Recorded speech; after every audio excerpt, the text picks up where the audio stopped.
Welcome everyone to Slow Art Friday. My name is Paige Taylor. I'm the Learning and Engagement Assistant here at the museum, and I'm joined today by Master Docent Doris Potash. As you participate today, please remember to choose a quiet space and silence alerts from devices. Try not to sit in front of a strong light source. Use headphones and a microphone for best sound quality, and use a desktop, laptop, or tablet for the best viewing experience. And be sure that your screen name has your first and last name, or first name and last initial. To ask questions or make comments, you can unmute your microphones, type into the chat box, or raise your hand. And as a reminder, we are recording, so if you prefer not to be part of the recording, you're welcome to turn your video and audio off and participate through the chat box. Each Friday at 12 p.m., docents lead virtual interactive conversations about a few artworks in our collection or special exhibitions. The goal is simple: slow down, discover the joy of looking at art, and talk about the experience with others. For today's program, Doris will lead us in an interactive conversation about 3 artworks in our collection and special exhibition. We'll spend about 15 minutes with each artwork, and Doris will allow us time to look at each work on our own slowly before leading a conversation about each one with questions. As participants, we encourage you to engage in dialogue with Doris, myself, and each other. And Doris, what are we going to be talking about today? Well, before I start talking about the artwork, I have to say that I'm always impressed with those who are selecting the music that is supposed to relate to the theme today. And that was a great connection. And I also enjoyed the chats going back and forth. And especially, what it reminded me of was, it looks like most of us on the chat, on the tour today are of a certain age. And so we're saying, like, boy, this is really making us feel old when we learned that Ringo was 81.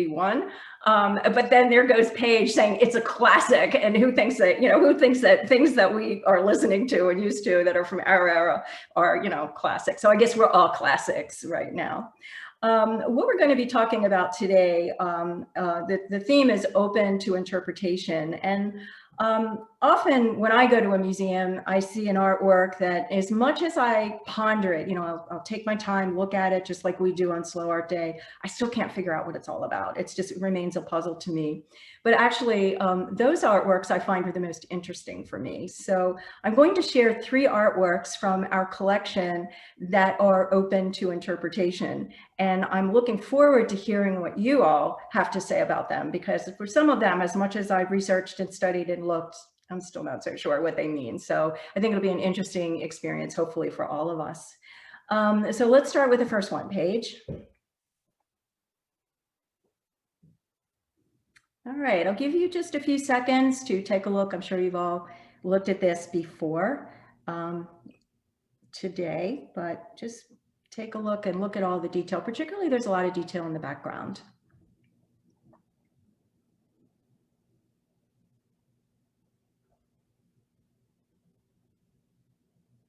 So what's going on in this artwork? And please unmute yourselves, everyone. So only a few of us here, unless you have background noise that might be disturbing, if you want to participate. It looks to me like a little boy with a Robin, of Batman and Robin action figure that he's holding up there. And you mentioned the background. It looks to me like maybe a gas station back there, some sort of a structure or a gas station. And I just think that I see a lot of color in the picture, even though it's black and white. All right, so the little boy with the action figure of Robin from Batman and Robin, and noting in the background a structure, it looks like it might be a gas station. Laura, what do you see that made you come to the conclusion that it's a gas station? Well, I actually had zoomed in a little bit before today, and it looked like there was a car or a gas station pump there. And I was trying to also, right there in between the trees, looked like an old vehicle there, maybe being maintenance or something. Yeah. And I was trying to figure out if the boy on the bicycle, assuming it's a boy, was in a Batman costume, but I can't really tell for certain. Yeah. Is there any way you can zoom in on that more page on the boy on the bike without it probably give it a lot of distortion if we had This to do is as much as I can zoom, unfortunately. Yeah, so it could be perhaps a costume, or it could be just the clothes that he's wearing. How about someone else? What else do we notice? Michael. Yeah, I'm struck immediately by the boys looking down and away, and yet holding up this, I would say, avatar of who he would like to be and doesn't feel like he is. At least that's how I read it. That's a great word for it, I think, because it's a word we currently use. He would not be familiar with, but so there's a sense of why is he looking down and why is he looking away? So I really read this Robin figure as a strong, powerful version of him that he doesn't really relate to right now, but it's who he would like to be or wishes he was. So the little boy holding up the figure but looking down, could be looking down because this might be this sort of hero figure that he wishes he could. Yeah, and it's like it also, you get the sense that maybe he's not used to being photographed, Possibly, and somehow feels embarrassed about even being seen, maybe. Okay, Barbara, I think I saw your hand up. Did you have something you wanted to add? And then I was also at first drawn to the little boy's expression, and to me, I think maybe it isn't his Robin, and he has to return it, or someone's demanding it back from him, or maybe a bully is asking for him back. He seems definitely in distress. To me, he looks in distress. I don't know. Michael said he might be embarrassed or uncomfortable being photographed, but the way he's holding it and not looking at it, it's like, I like this toy, but I have to give it back. I borrowed it from someone, or some bully is trying to take it away from me. So another explanation of the boy holding up and out the figure, but looking away with a certain expression on his face. Ellen, I saw your hand earlier. Do you have something you'd like to add? I think he's either running away or running towards, and that's why I think he's looking down to see, what's going on the ground. And I think it's more, I think he's almost, I'd say he's running away, maybe even running away from the person in the background on the bicycle. Okay, so you see maybe some motion that you're imagining that is happening, and that's why he's looking at the ground, and perhaps the figure on the bicycle might be chasing him, or he's running away from that. Anyone else? I was wondering, could he actually even be on a bicycle? Instead of, at first I thought he was just standing there, but now maybe I'm wondering, the way his other arm is down, maybe he's on a bicycle and he's looking forward because he's on this dirt road. Interesting. So yeah, that's, certainly a possibility, because that photograph is cut off. So we really don't know what's happening outside of the frame. Angie, I saw your hand. Yeah, I saw this as perhaps him coming home, either having been dropped off by a bus or, going upward towards a home and encountering a parental figure or someone basically saying, how was your day? What's up with you? And the extended arm with the Robin figure kind of reminded me of, kids who just don't want to tell you. And it's basically talk to the hand. I'm troubled and I'm not articulate on this. And, the kid coming behind him could possibly be a sibling or another kid who has made him feel less than. And so he's, using his superhero to speak for him. Very interesting. So, again, sort of this look of, I don't want to talk, maybe something's bothering him, which we heard from a couple others, but maybe using the superhero as a means of expression. So it's coming from the superhero, not from him. Yeah. Doris. Hey, Doris. Yes. Doris.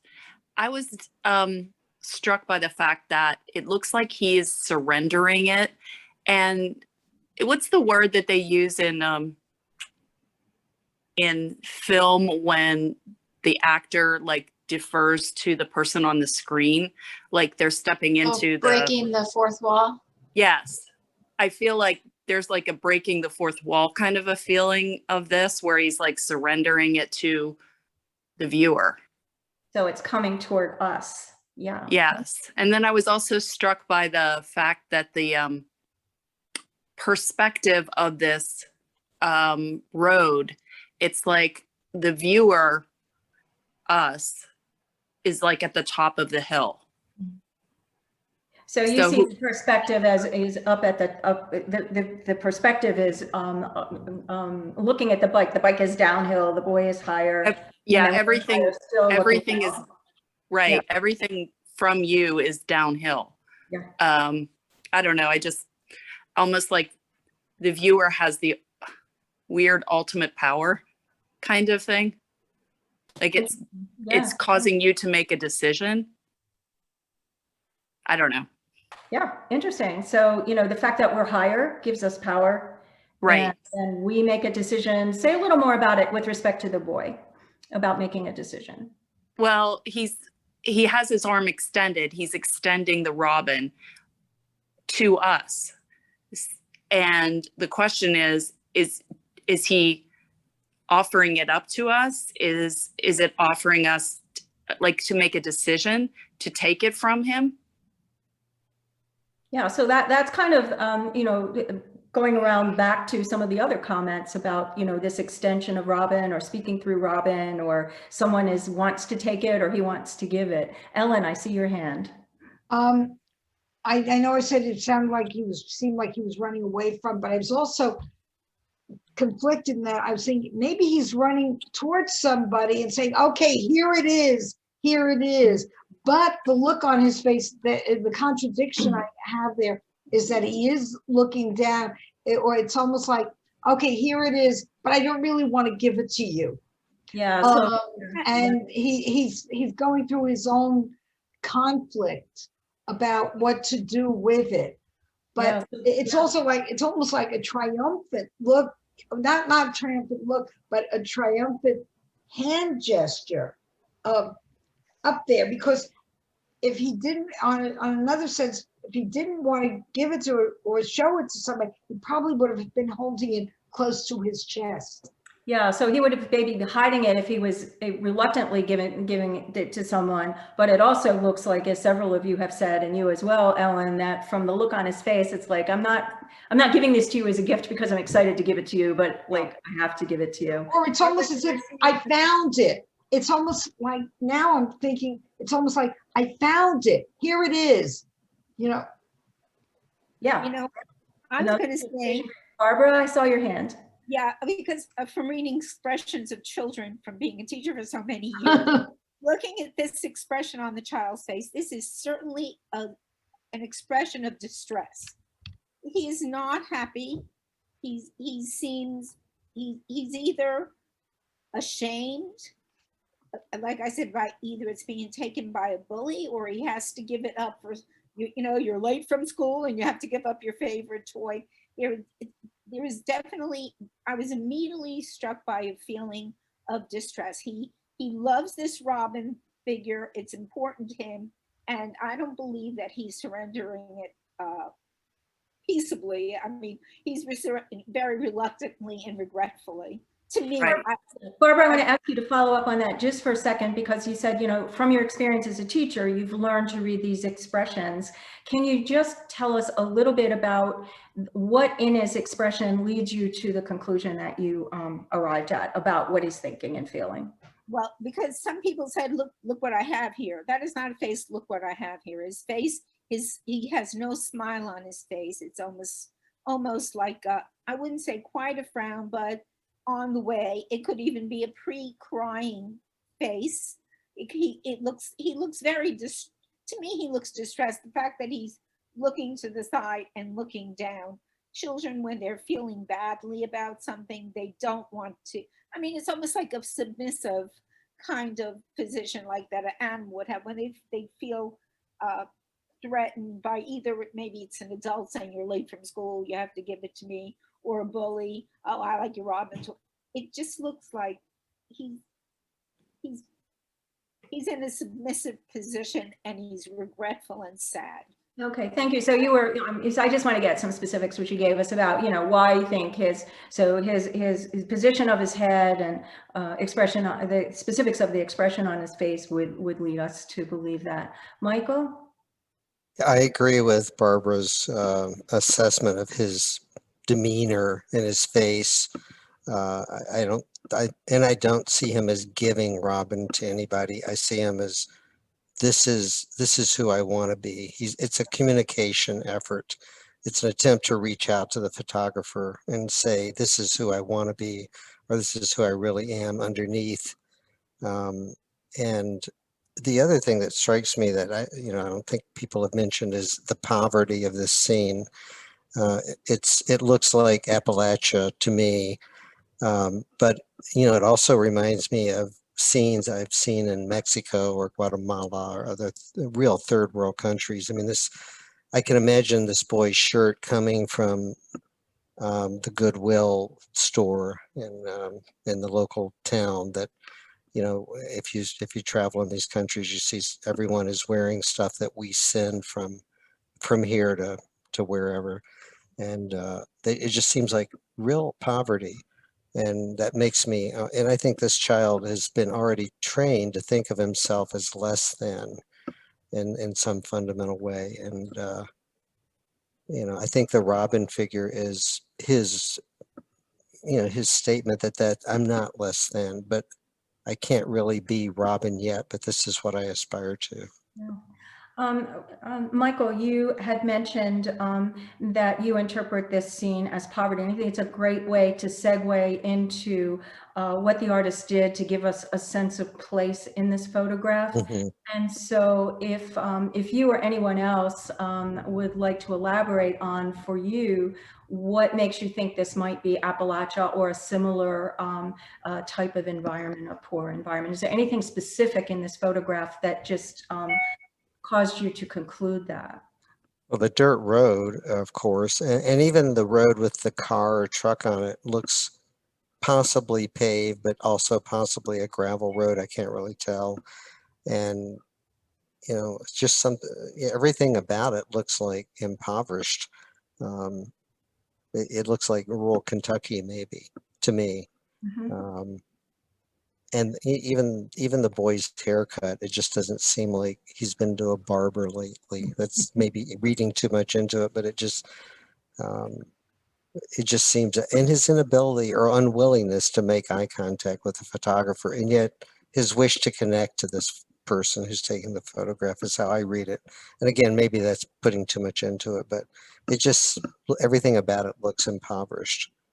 Anyone else have some thoughts about the place? And do you agree that it looks impoverished? And are there things specifically that you see that you would connect with an area that would be impoverished?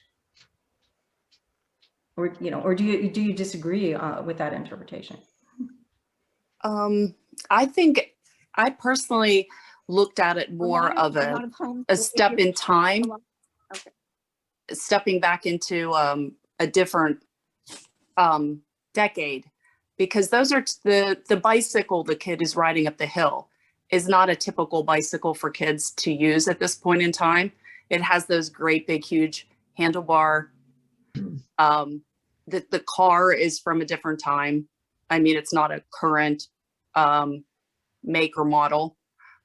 Even Robin isn't something that most kids would be playing with.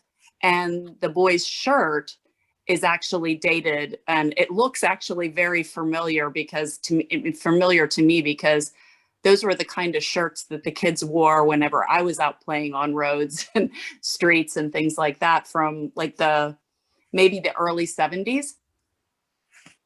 Yeah. So, and Batman and Robin were on TV.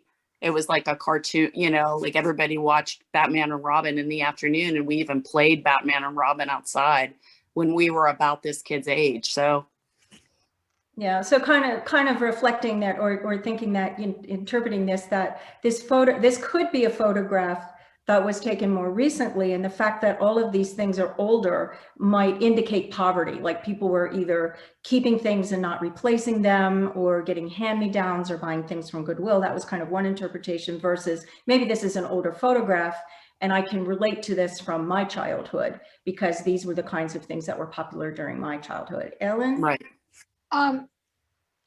This is bothering me. Why does he have a Robin and not a Batman if he is, so wanting to appear strong? I mean, Robin was the second person, not the first.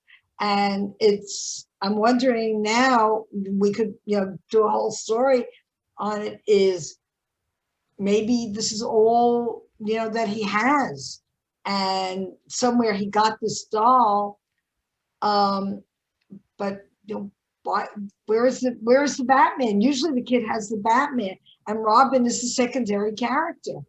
Yeah, so maybe this is the only action figure that he has from that that storyline, and he kind of got the sidekick.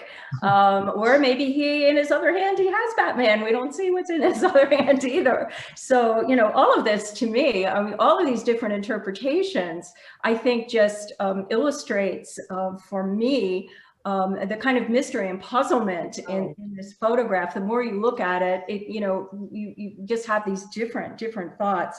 I have another thing, Doris, that I noticed, maybe someone said something already, but it looks like Robin is wearing an oven mitt, which, or what looks like an oven mitt, which is curious. Yeah, I don't know that much about. I couldn't figure that out. Robin are, but I don't know that much about the stories and whether that is something that he has.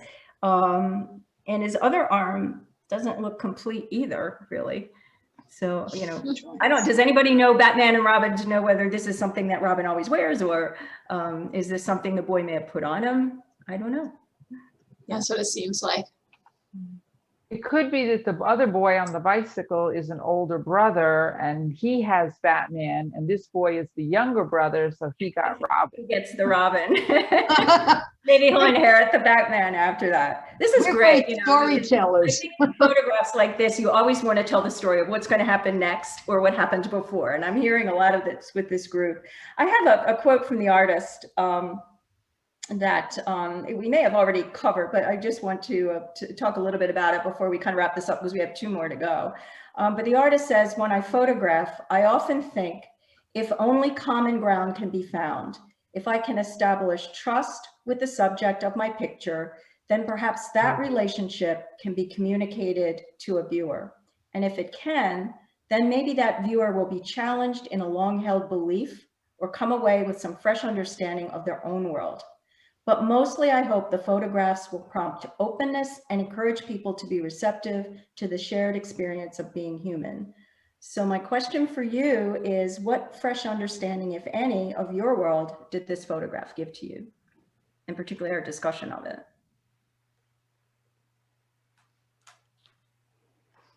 That may be too big a question to ponder in 2 minutes.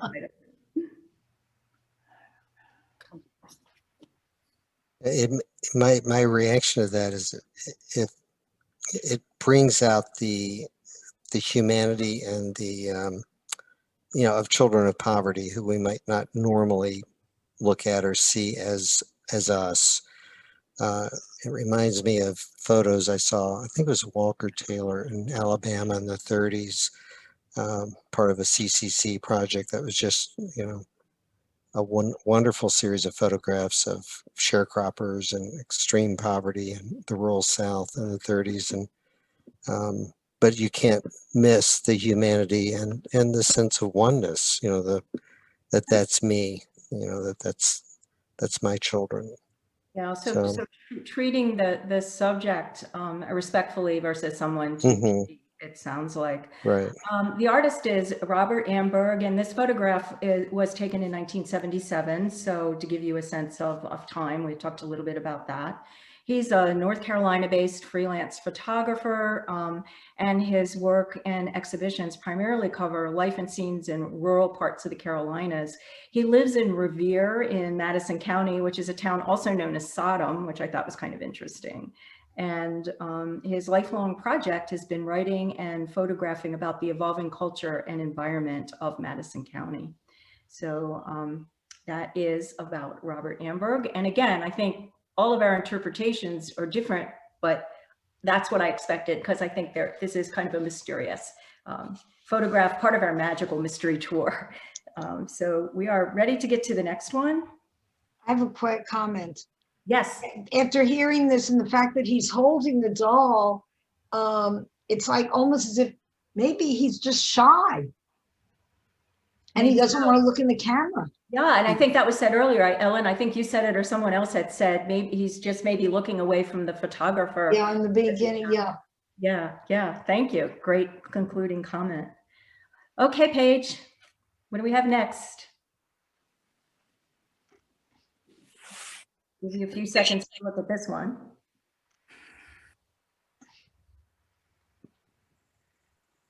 Oh, wow, that is really... And again, there's a lot of detail in the background and in the foreground to look at, as well as that main figure.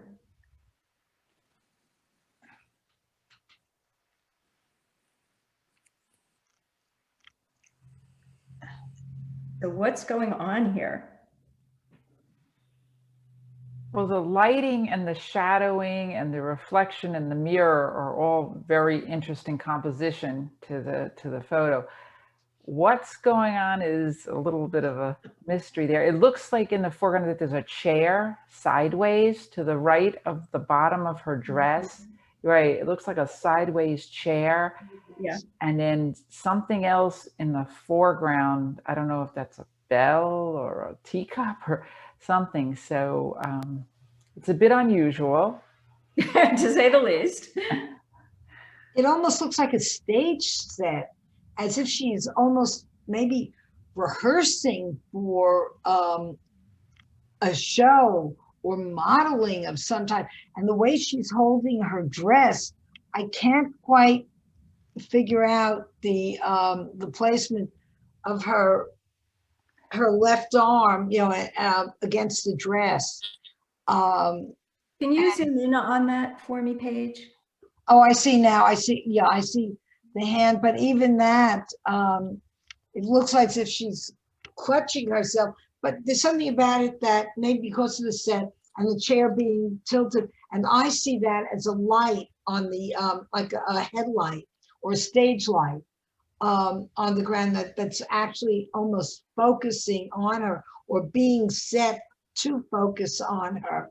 That it could be, there's something very theatrical about it. Now maybe it's the actual show, or it's a rehearsal, or she's modeling of something, doing something, especially with the strings coming out up on top. I don't know if the strings or what.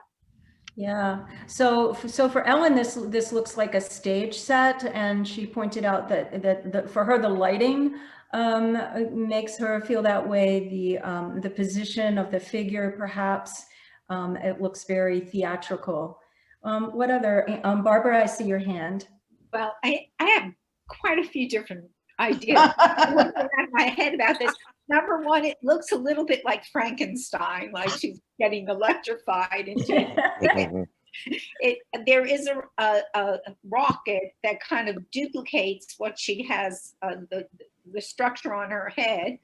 And then for some reason I was thinking, and I don't know why this popped into it, what women will do with their hair just to look good. I thought that was Barbara on the rocket that Barbara said. Notice that kind of echoes that structure on her head. You just yeah, can everybody see that? I think she's talking about the figure on the right. Yeah, yes. right there. Yeah. and the blimp. Yeah, there's like a Hindenburg or something. Okay, and there's a blimp, perhaps the Hindenburg there in that picture in the background. What else do you all notice? I was under the impression that it's almost like she's dancing, like a modern dance kind of a movement.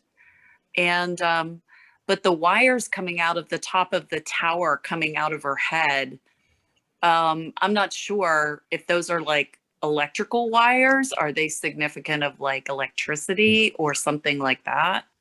That is really interesting. I Angela? can't even see in the photograph because of the way it's cut off, Right. whether they're connected to something. They're, you know, Right.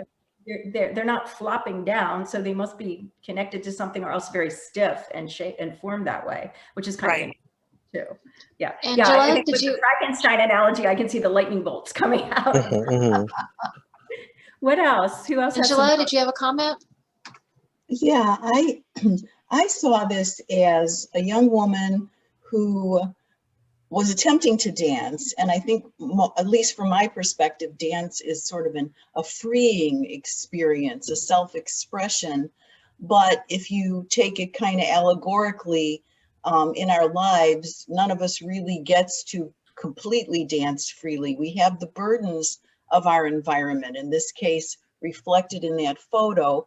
And even though she might well have been trying to dance, she's knocked over stuff in her actual environment. The chair's knocked over and whatever that is on the floor. So I see that all of us are dancers in a sense, but we have to modify our dance to, you know, suit our obligations, our environment, and so on.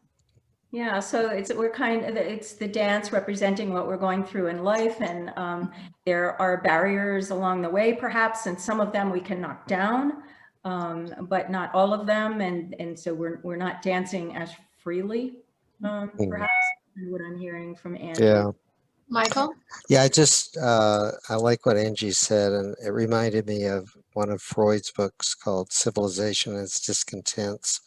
And it was about the limitations of freedom, and you have the need to adapt to, you know, circumstances. But and this thing on the ground here, this little circular thing, it looks to me like some kind of transmitter, and I think the chair being down feels to me like an element of chaos and potential catastrophe. And of course, the Hindenburg was, I believe, struck by lightning, wasn't it? And blew up, and it was disaster. So I think you have the potential here. You have the freedom of expression wanting to come out, and yet the potential for catastrophe. And I think the link between the headdress and the wires, you want to keep the electric wires away from the Hindenburg, right? Yeah. It's just that's not good. And that rocket in the background, there's some connection between this dancer in the foreground and the painting or drawing in the background. It's not just the Hindenburg, it's also that rocket sort of, in a way, duplicates the, you know, tower on her head. But the chair being down is a disturbing element to me. So, yeah, so sort of this sense of foreboding or catastrophe. Yes, I think so. The fallen chair, the Hindenburg, which we know was a disaster. I'm not sure about I don't know enough about the Hindenburg. I'm not aware that there was any rocket. No. Oh, no, I don't know about rocket, but I think it was hit by lightning, wasn't it? Yeah. Yeah. Or hit some wires Or something. maybe hit an electrical Maybe Did hit it hit an something to do with electrical fire. set it off. Yeah. Fire that caused the explosion. Yeah. Yeah. Barbara.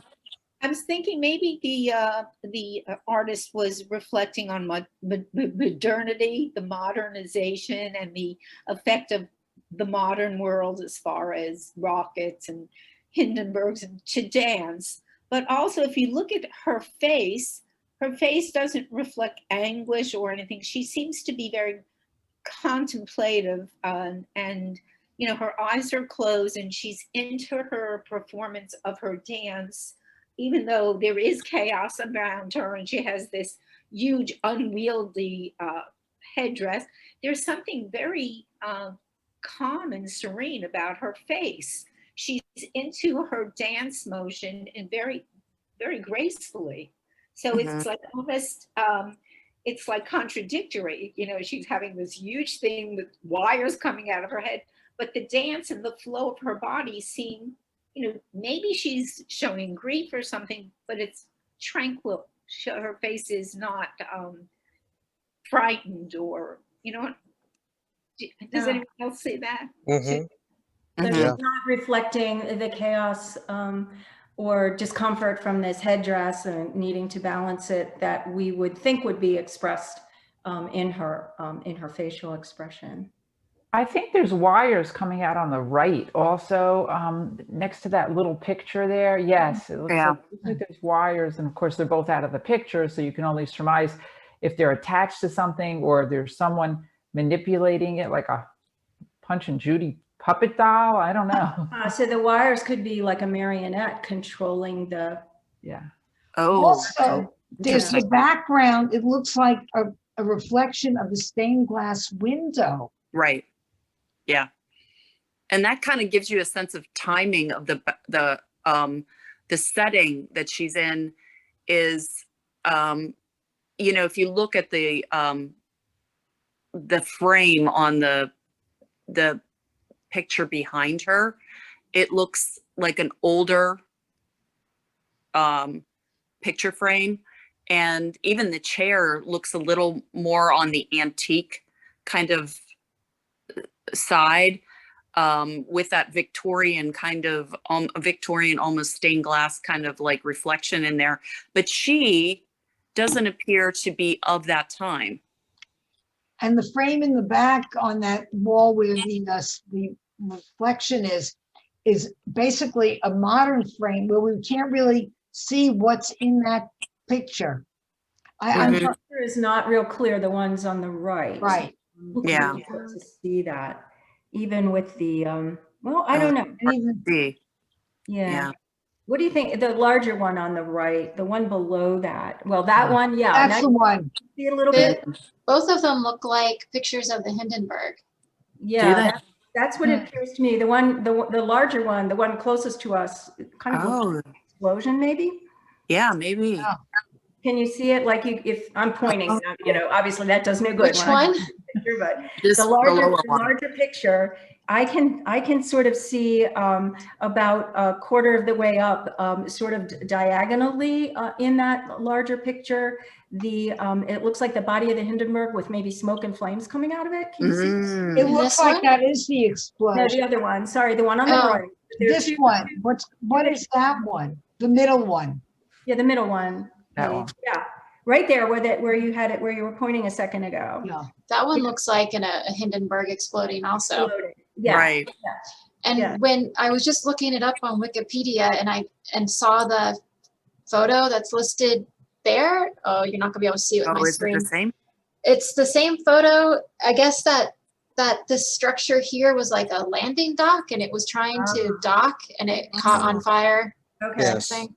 Yeah, this was just, It's not the frame for a rocket, which now that you mention it and now that you've blown it up, you can kind of see that. But it does look like a rocket. It has the shape. But I was just doing the same thing on Wikipedia, and that what looks like a rocket is definitely the landing dock. So this is right before the Hindenburg touches the landing dock and blows up. Wow. That's so what like this a is. moment of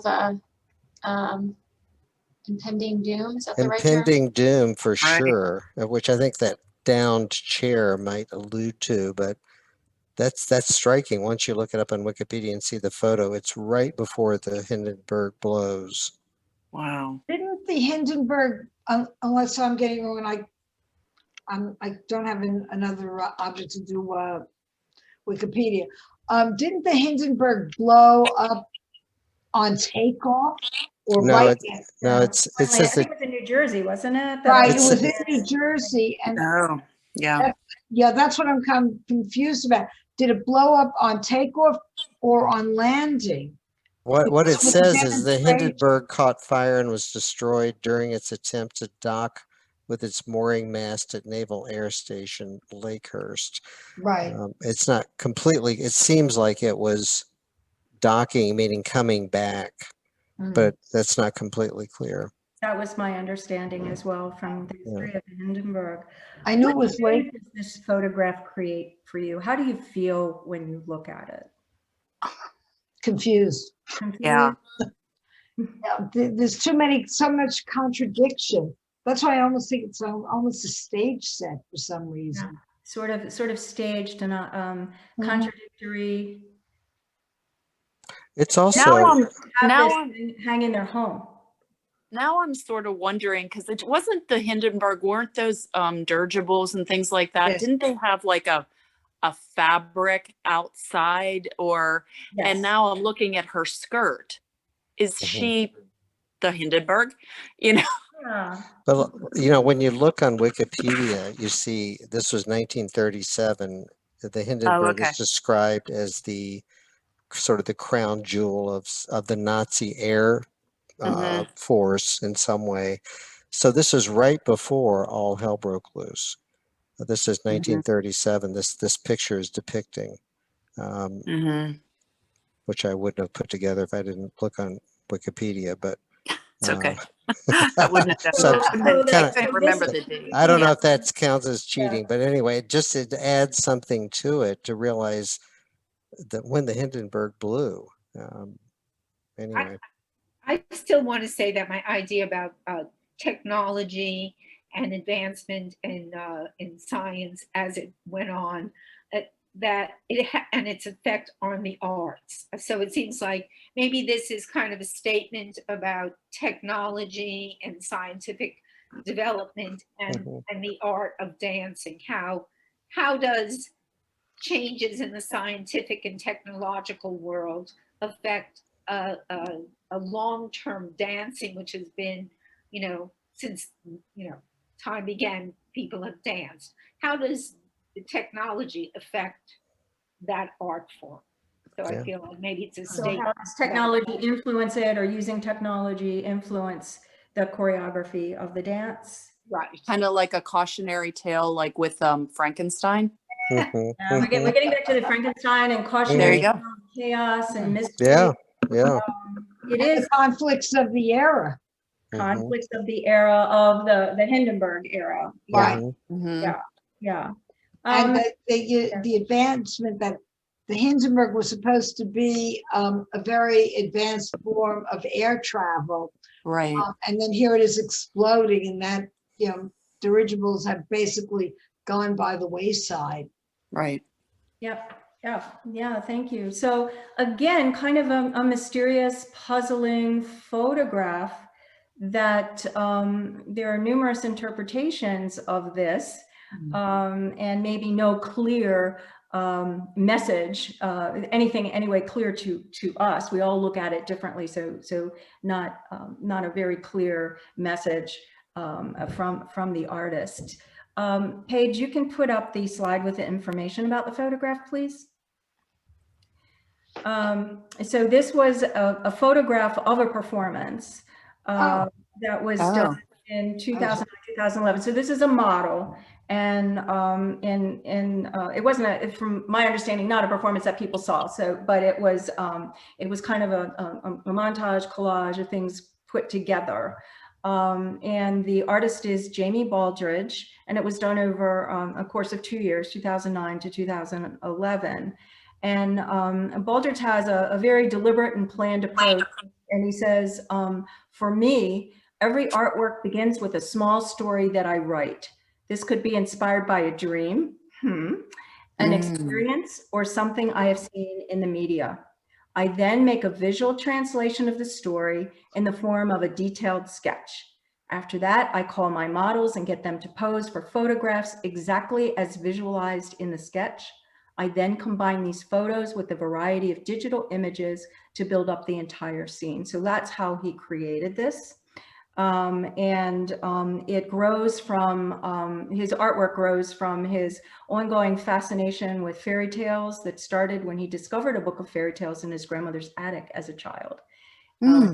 Photographs individuals and surreal, that was a word that I would use for this, and fantastical compositions in order to reinterpret tales and fables. His protagonists, who are typically female, frequently appear in time-worn interior spaces. So I think you picked up on all of that. And some people, again, I haven't seen anything from the artist that says this, but from some criticism of this, or the critics that have talked about it, some interpretations are that this photograph deals with the fragility of relationships. A communication tower with cables and pictures of the Hindenburg air disaster of 1937 convey loss of communication and volatile relationships.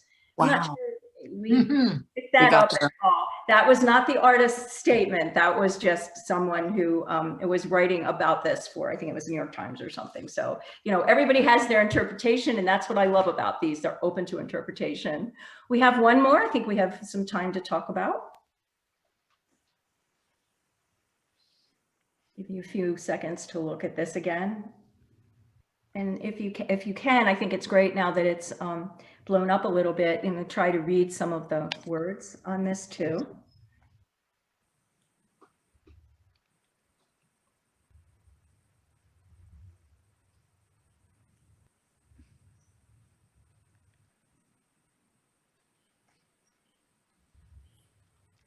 So what's going on in this artwork?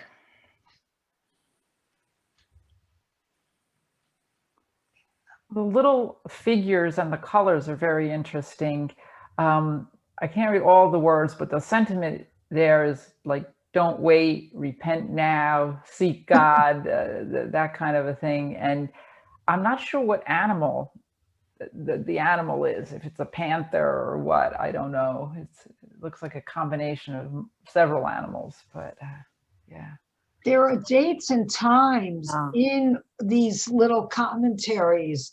Like one is 8:34 p.m. July 6, 1988.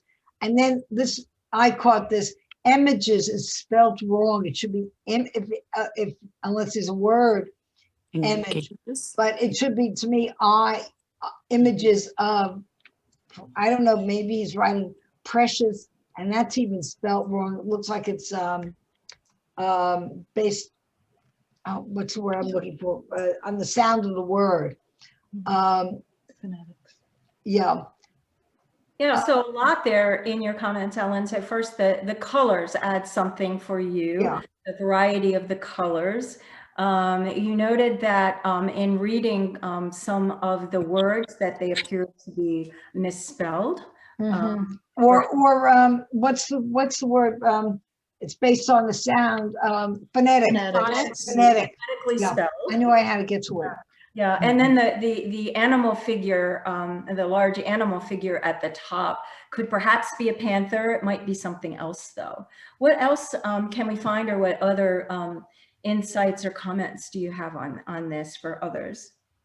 There's several mentions of light. There's like, be a light, and love lights the way, and the one that says time changes things. Just like little interesting little clips there. I like by Howard Finster from God, Man of Visions. Right. And Is that don't the put artist? God Is that off. the signature? Yeah. Mhm. And then Yeah. don't put God off. So Mhm. there is a spiritual aspect to this. So the quotes seem to be spiritual, the way that the artist, who is Howard Finster, signed his artwork, calls himself, or says that this comes from God, and he's a man of vision. Barbara, I looked like you were going to say something, but you're muted. You're muted, Barbara. Go ahead. To me, for some reason, I was trying to make a sense of a whole and try to make a story. This is the way my brain. So I'm thinking that the black animal might represent some kind of people who persuade you away from the light, because there's at least one of the faces kind of crushed and looks very, very frightened. There are a couple of under his paw that look like they're disturbed. So maybe they're being lured away from the light of God, so I think he's saying that there's evil in the world, but you have to keep pursuing the light of God. He's definitely a religious person, and it has a religious theme, and I think he's portraying the temptation and the need to resist it and to stay on the right path. That's kind of a feeling that I get in this artwork. So again, I think a couple of you had mentioned sort of the spirituality or religious nature of the words, that perhaps this animal figure perhaps maybe coming to that conclusion because of the expressions on the faces of the figures that are closest under the paws, that this might be some type of evil or figure that represents temptation toward evil. What else? There's something very primitive about it to me. I mean, even the lack of concern with the writing being grammatical. It's just, he's just being himself and expressing himself without any real concern with doing it the right way. So but it seems real, there's a primitive quality to it. It's the only way I Yeah. can say. Yeah. Yeah, I think you're right. And it reminds me of some paintings I've seen of people called the primitives. I mean, I guess it's a school of art. I think it is anyway. But it's, even the ideas being expressed are kind of primitive, you know, to me, and the way they're being expressed. But I don't know about that Black Panther being the evil in the world. That's an interesting perspective, but I see it as power, just a powerful being. But I don't know. It's odd. Is there something about the way that figure, which I think is a panther, but I'm not sure, is painted that gives you that feeling of a sense of power, Michael? Anything that you see it just looks powerful to me. It looks, I mean, it looks like, you know, if you tried to deal with that panther, it would be a hard struggle. It looks muscular, it looks athletic, it looks powerful. It's it also kind of, I'm sorry to interrupt, but yeah, it no, looks go like ahead. it looks like it's stalking. I was going to say the same thing. Yeah. It's got a very interesting face, doesn't it? I don't know what to make of the face of that. Yeah. Determined. What is it that you see, Ruth, that makes you think it's stalking? It has a sort of hunched shoulders, which most of the cat species, you know, it's kind of, it has its head down. You know, if you watch a cat, any type of the cat family, when they're stalking a prey, they keep their head type low, and they're moving confidently, but with precision, I guess is the word I would want to use. The way he's stepping off on his front foot, and you can see the rise of his haunches, you know, over his shoulders. So yeah, so not inconsistent with strength. Yes. But in a position, body position that would reflect the way that cats stalk something. Mm-hmm. Yeah. He looks very determined. Can I just say one more thing about the cat, which is, it just dawned on me as you were talking. I wonder if this painting is by a Black man. If it is, and I think this panther represents something about his power and strength. So the Black could be very important. A self representation, you could say. And I see it as smiling. Yeah, Laurel, I think you were going to say. Yeah, I was just going to say the white accents on the panther really bring it out. I'm noticing it more on the nails of the claws of the feet, and by the rear haunches, and even the face. It's just interesting the way the white accents bring that out. But also, I was going to say about the faces are all they're abstract, but yet they're faces of people, and they're just all heads basically. I don't know what that means, but so again, kind of recalling sort of someone had said earlier, it seemed very primitive, both in the text and the way the text was presented, but as well the way that the faces were drawn. Yeah. In line with being primitive, it's also something very childlike. And also, I'm wondering if this is a collage, almost the way the panther is placed. And even the figures, and the comments, it looks as if they were cut out and placed, and forming almost like a mountain appearance. That they're going to be, the panther is walking on the top of the mountain. Yeah, so a few things. First, just the perspective that we're getting, and sometimes it's hard to tell from a slide. This is actually a paint on panel. So it's not a collage, but the way that it is painted, and especially looking at it the way we are from the slide, gives you that sort of three-dimensional look, and it does look like that it's cut out. And then also, you know, as you mentioned, the way that the figures and the words are laid out in this painting, you say you're saying that it kind of reminds you of a mountain, and the people are on the mountain, and then this animal figure is walking across the top of that mountain. Yeah. What else can we find? I see this panther as a benevolent creature. If you look at his face, it looks like a little smile. The eye, to me, it looks very like a sparkling looking, you know, correctly. And even though his paws are on these people, he's really not crushing anybody. You can see there's a head between his hind legs with a big smile on its face. And from what I will, full disclosure, I'm a cat person. I have a black cat. You know, but I see cats as pretty non-judgmental creatures. And in these humans here, we've got all kinds of different perspectives. Some of them overtly religious, but some of them not so much. Love lights life's way. That's not necessarily, you know, stuck with any religion, like a dream world and so on. So I kind of see this panther as a very accepting symbol that perhaps even predates all of these human attempts to explain life. And, you know, I see him as, you know what, I will be your friend if you will rub my ears and whatever. You know, really, that we don't necessarily have to all agree that life is this or life is that, or this, you know, attempt from the Bible, or this quote from the Bible is what should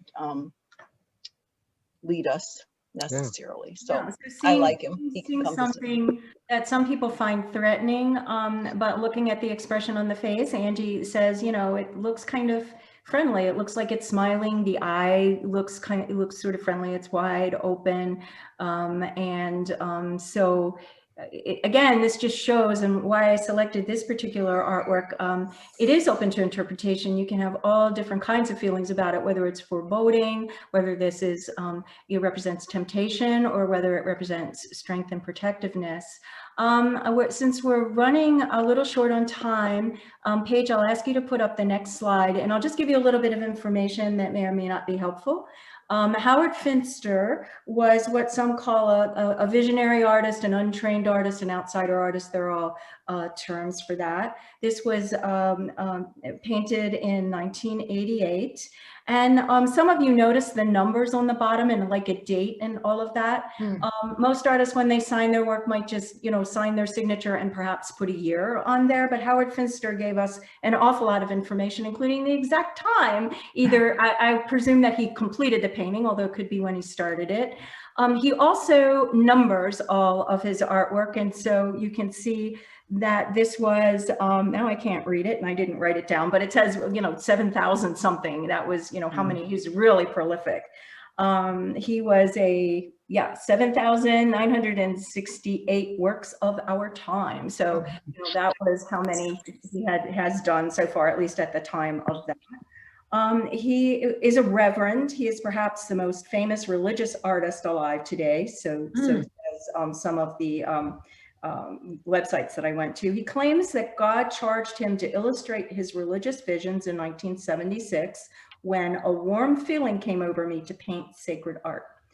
So he calls them sermons in paint, and they have made him a folk art phenomenon. In 1976, he dipped his finger in white paint and saw a perfect human face on the ball of his finger. And while I was looking at it, a warm flash kind of went all over me, all the way down, and it said, "Paint sacred art." So this is kind of where that sort of visionary artist title comes from. We talked about his every painting has a number, and he says that God told him to do 5,000 paintings to spread the gospel, and he wanted to keep track of them. So he's certainly did many more than those. And I looked up, I sort of assumed this was a panther, so I looked up Black Panthers. And again, I don't know if this is what Howard Finster had in mind. Howard Finster, by the way, appears to be white from photographs of him, which I also kind of assumed he was Black when I first saw some of his work, but I don't think he is. But Black Panthers are symbolic of strength and power, courage and bravery, and fierce protectiveness. They're proud of their personality, including both the good and the bad parts. They're fearless in the pursuit of things they desire and go to any lengths to acquire them. So I think that's consistent with everything we said, but we all had different perspectives of what this means. And so I hope that you enjoy the artwork today of things open to interpretation. And Paige is going to tell us what's coming up next time.